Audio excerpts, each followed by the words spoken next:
Hey, c'est tous les aujourd'hui on se retrouve pour une nouvelle review avec le studio Series 46 Dropkick. Il s'agit ici de la deuxième figurine du personnage dans la gamme, bien plus ressemblante au film et avec un mode voiture plutôt que son mode hélicoptère. Le premier Dropkick est bien et son mode alternatif me plaît beaucoup, mais il ressemble beaucoup moins au modèle d'animation que cette version. Dropkick est un personnage quasiment nouveau dans la franchise et obtient un rôle important dans le film Bumblebee où il est l'un des deux méchants principaux avec Shatter.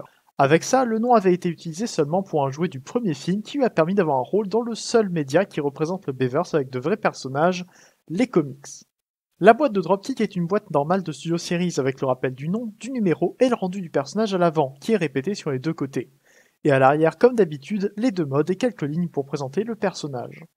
On retrouve ici Dropkick, comme je l'ai dit, dans son mode voiture. Les deux Decepticons principaux de Bumblebee sont les Triple Changers, mais ça n'est pas beaucoup montré, malheureusement. Par contre, c'est bien de ne pas avoir eu des jouets en Triple Changer pour le prix d'un Deluxe. Les derniers essais n'étaient pas concluants, et même si l'ingénierie a bien augmenté depuis 2008, je préfère deux modes réussis comme ici, plutôt que trois modes pleins de défauts.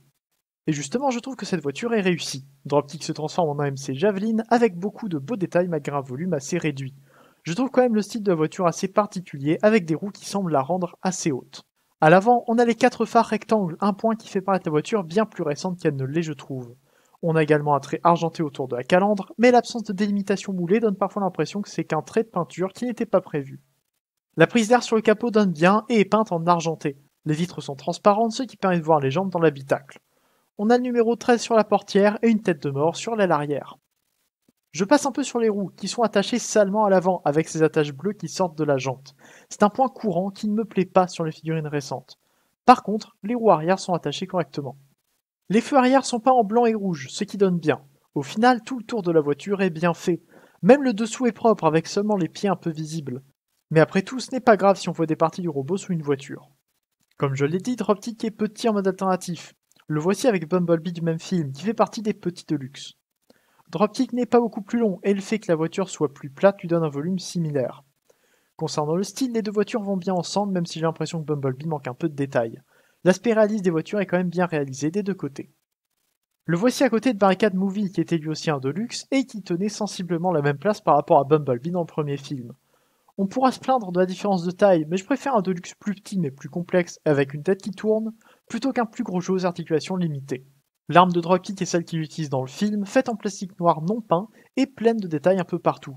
Malheureusement, je n'ai trouvé nulle part où la ranger sur le mode alternatif, même entre les jambes où ça aurait pu presque passer. Comme d'habitude, le fond en carton présent dans la boîte ne donne pas bien avec le mode alternatif, qui d'ailleurs ne loge presque pas sur le petit socle.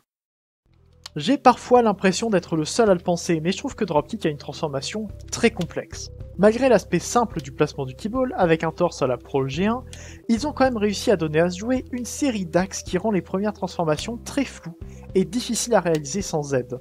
Par contre, comme d'habitude, je n'ai pas utilisé les instructions, ce qui n'a pas aidé.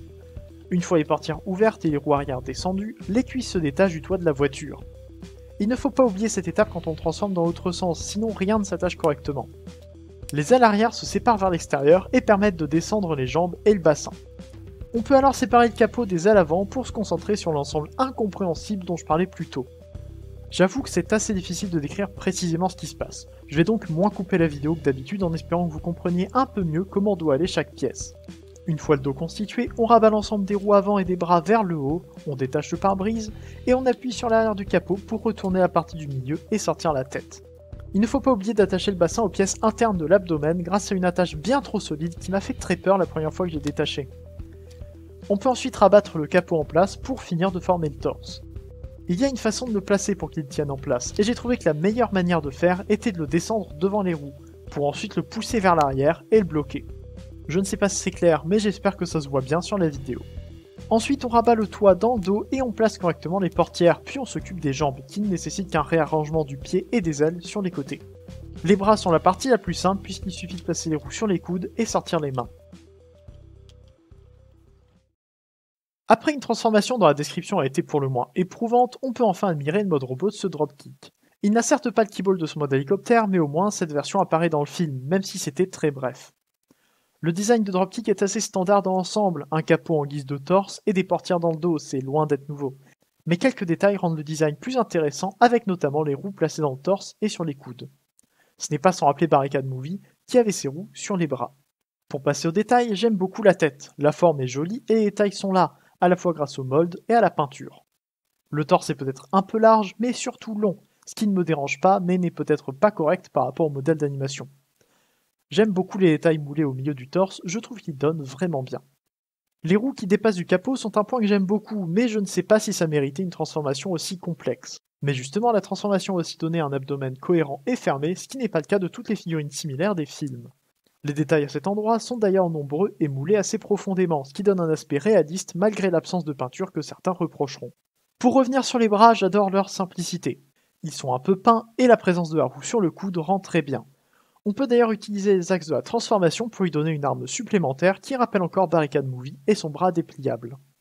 Tout comme les bras, les jambes sont assez simples, il y a quelques détails dessus, comme les encoches arrondies des cuisses qui semblent servir à quelque chose mais qui sont purement esthétiques, ou encore les faux feux arrière peints sur les tibias. Sur le côté, on voit que Dropkick est assez propre.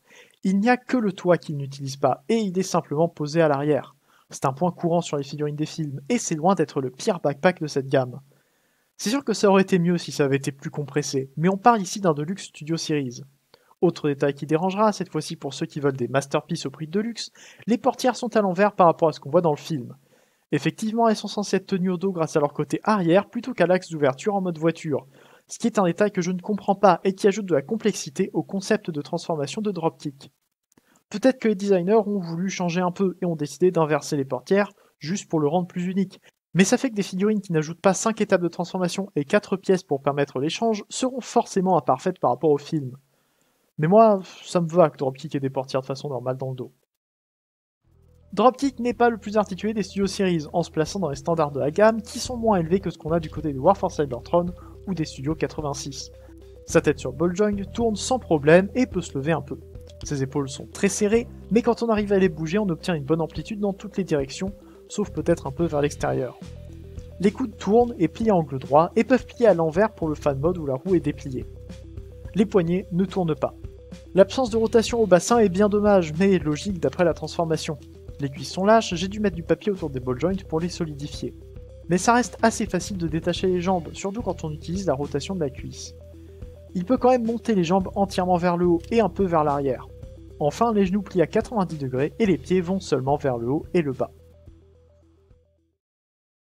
On doit rentrer la main dans l'avant-bras pour donner son arme à Dropkick, et tout comme l'arme de Bumblebee du même film, l'effet d'arme intégrée est bien réalisé. Après tout, c'est plus logique que d'avoir des armes séparées alors que le robot peut déjà se transformer de façon complexe. Il a beau manquer un peu d'articulation, on peut quand même faire de jolies poses avec ce mode. Le fond est toujours un peu trop petit, surtout en ce qui concerne le socle, et l'angle de vue du décor ne rend pas bien. Je me demande presque s'ils essaient de mettre les Studio Series devant les fonds avant d'accepter les images. Je n'ai pas encore de Studio Series qui donne vraiment bien dans son fond, même si c'est loin d'être parmi les plus grands défauts de la gamme à mon sens. Enfin, pour les comparaisons, je dirais que Dropkick est trop petit. Il n'est pas non plus censé être gigantesque, mais il est clairement plus grand, ou du moins paraît bien plus imposant que Bumblebee dans le film. Et ici, l'effet n'est pas trop là. Il fait plus une taille de voiture normale, ce qui me convient sachant que je n'aime pas le mass shifting, mais c'est peut-être un peu dommage. Et le voici avec Salvage Movie, qui pourrait être une comparaison totalement aléatoire si Salvage n'était pas le mode qui avait servi à faire la première incarnation de Dropkick. C'est donc tout pour la présentation du Studio Series Dropkick. J'aime bien la figurine, mais je ne trouve pas qu'il ait grand chose de particulier. Il permet d'avoir une très bonne version du personnage, et je suis content de l'avoir, mais c'est un peu tout. J'espère quand même que la review vous aura plu, n'hésitez pas à me dire en commentaire si vous pensez que j'ai oublié quelque chose. Abonnez-vous pour ne pas louper mes futures reviews et faites un tour sur l'Arche pour une nouveauté officielle. On se retrouve bientôt pour une prochaine vidéo, c'est Leader, fin de forme un jour, fin de forme toujours et salut.